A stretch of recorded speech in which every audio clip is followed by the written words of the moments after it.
이제 메인보드마다 다른 부팅 정보입니다. 이 표는 부팅 정보들을 나름 정리해 본 건데 다 맞지는 않습니다. 메인보드 출시 연도에 따라 결과가 다를 수 있기 때문에 참고만 하세요. 대체로 CSM을 비활성화하면 UEFI 부팅밖에 안 되죠. ECS는 그래도 MBR에서는 바이오스 부팅만 가능한 게 좀 특이합니다. ECS 보드는 4세대 보드에서 했던 기록이고 최근의 보드에서는 테스트를 안 해봐서 결과가 전혀 다를 수 있습니다. 에즈락은 GPT에서 FAT32일 때 CSM을 꺼두면 자동으로 켜집니다. 데스크탑은 대부분의 PC에서 가장 무난하게 부팅이 잘 되는 경우가 MBR의 FAT32 형식이랑 GPT의 FAT32죠.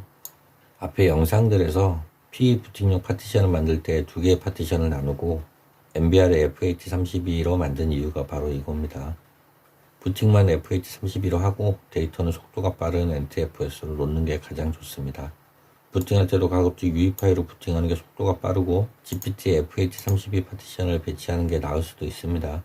최근에는 4세대 이전의 PC가 거의 없긴 하지만 더 이전의 메인보드에서 GPT 형식을 아예 인식 못할 수도 있기 때문에 MBR FAT32를 많이 사용합니다. 아래 노트북 쪽을 보시면 최근에 출시되는 삼성 노트북은 MBR은 인식을 아예 못해요. GPT만 바이오스에서 인식합니다. MBR의 FAT32 형식의 USB는 삼성 노트북은 부팅이 안 된다는 거죠. 그럼 당연히 앞에서 GPT의 FAT32로 만들면 삼성 노트북은 커버가 되지만 구형 PC는 부팅이 안 될 수도 있고 MBR의 FAT32로 만들면 GPT만 인식하는 삼성 노트북은 부팅이 안 될 수 있다는 겁니다. GPT FAT32 방식을 이용하면 삼성, LG 모두 커버가 가능하고 UEFI 부팅도 되고 좋지만 구형 보드가 GPT 인식을 못할 수도 있기 때문에 최소 2가지 이상은 있어야 됩니다. 세상에 존재하는 모든 세대의 모든 메인보드에서 다 테스트를 해본 것은 아니라서 각 제조사 보드마다 출시된 시기별로 표와 다르게 안 될 수도 있어서 이 내용이 100% 맞는 것은 아닙니다. 삼성과 LG 노트북에서 CSM이 아예 없는 것은 아닌데 점차 없어지는 추세고 없는 것들도 많아서 별도로 정리했습니다. 가장 큰 특징은 LG는 MBR, GPT 상관없이 FAT32에서만 된다는 거고요. 삼성은 GPT 형식일 때만 바이오스에 USB가 잡히고 UEFI 부팅 가능합니다. 맨 아래 HP는 모든 경우에 이런 것은 아니지만 미니 PC나 올인원, 노트북 정도에 약간 이런 특성을 갖고 있습니다. 파티션 유저드에서 소니나 레노버형 전용 파티션도 있었죠. GPT의 EFI 시스템 파티션이고 FAT32 형식일 때만 부팅 목록에 뜨는 경우도 있습니다. 더 까다로운 경우는 USB 같은 이동식 디스크 종류는 아예 인식이 안 되고 외장하드로만 부팅이 가능한 경우도 있습니다.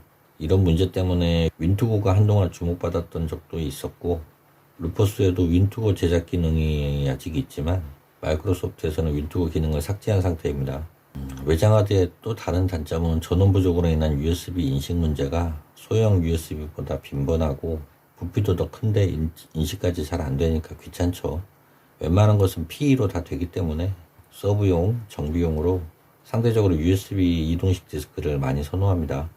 외장하드에 EFI 시스템 파티션을 놓고 윈투고로 설치를 하면 극악의 조건이 몇몇 기종들을 커버할 수는 있겠지만 구형 PC에서 인식이 안 될 수 있기 때문에 2개 이상 있어야 되죠. 외장하드는 이게 인식이 안 되면 디스크 형식의 문제인지 전원 불량으로 인한 인식 문제인지 금방 판별이 안 되죠. 외장에 불이 들어와도 신이 안 섭니다. 외장에 불이 들어와도 인식이 안 되는 경우는 허다하니까요. 대부분 USB를 여러 가지 준비하는 이유가 이것입니다. 최소 2개는 있어야 됩니다. 그럼 결론은 MBR의 FAT32, GPT의 FAT32, GPT의 FAT32 같은 경우는 FAT32 파티션을 EFI 시스템 파티션으로 할지 그냥 프라이머리 파티션으로 설정할지도 고민이죠. EFI 시스템 파티션이 부팅이 훨씬 잘 되지만 추가 수정할 때마다 탐색기에서 인식하려면 그때마다 번번이 디스크 파트나 다른 파티션 툴로 문자 할당을 해줘야 되죠. MBR도 꼭 그렇게 편리한 것은 아니에요. 이 표만 보면 CSM만 켜면 자동으로 부팅이 될 것처럼 보이지만 꼭 그런 것은 아닙니다. CSM도 메인보드 제조사마다 또 제조사의 출시 연도마다 반응이 달라요. 한 가지를 테스트할 때마다 바이오스 한번 들어가고 설정 바꾼 상태로 다시 또 재부팅을 해서 USB를 인식시킨 후에 설정을 맞춰서 부팅하고 총 2번씩 해야 되죠. 어떤 보드들은 부트 설정만 잘못돼도 아예 CMOS를 클리어 해주고 처음부터 다시 해야 됩니다. 에즈락을 보면 CSM을 활성화시킨 다음에 두난 런치를 선택하면 CMOS를 초기화한다고 보시면 됩니다. 엔비알의 FAT32에서는 UEFI 온이나 레거시 온이나 바이오스 UEFI 부팅은 다 되지만 GPT의 FAT32에서는 두 가지 다 리스트에는 보이지만 실제 부팅은 UEFI만 됩니다. 이런 경우 되게 많아요. 리스트에 바이오스 부팅이 될 것처럼 뜨지만 실제 부팅은 안 되는 경우도 많고요. 모든 경우의 수를 다 아실 필요도 없고 어차피 외우지도 못합니다. 잘 되는 한 가지로 부팅만 되면 다시는 안 돌아볼 것이기 때문에 NVR의 FAT32로 만드시고 먼저 CSM을 비활성화한 다음에 목록에 UEFI가 뜨면 그걸로 부팅하는 게 최선의 방법이고 목록에 뜨지 않는다면 그때 CSM을 활성화한 후에 UEFI, 레거시 순서로 체크하고 UEFI로 부팅하시는 것을 추천드립니다.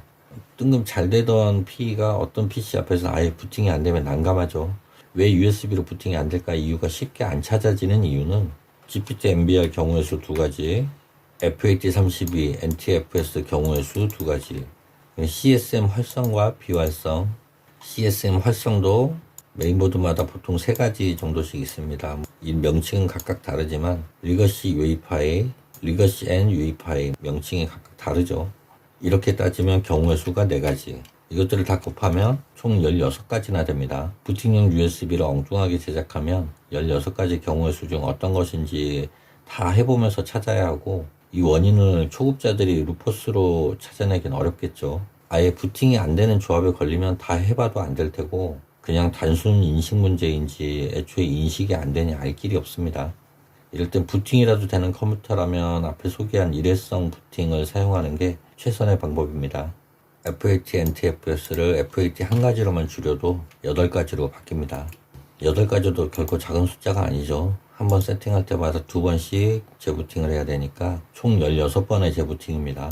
처음 부팅은 USB를 인식하기 위한 부팅, 선택하는 세팅으로 재부팅. 리스트에 떠 있으면 숫자가 한번 줄어들겠지만 쉬운 일은 아닙니다, 이게.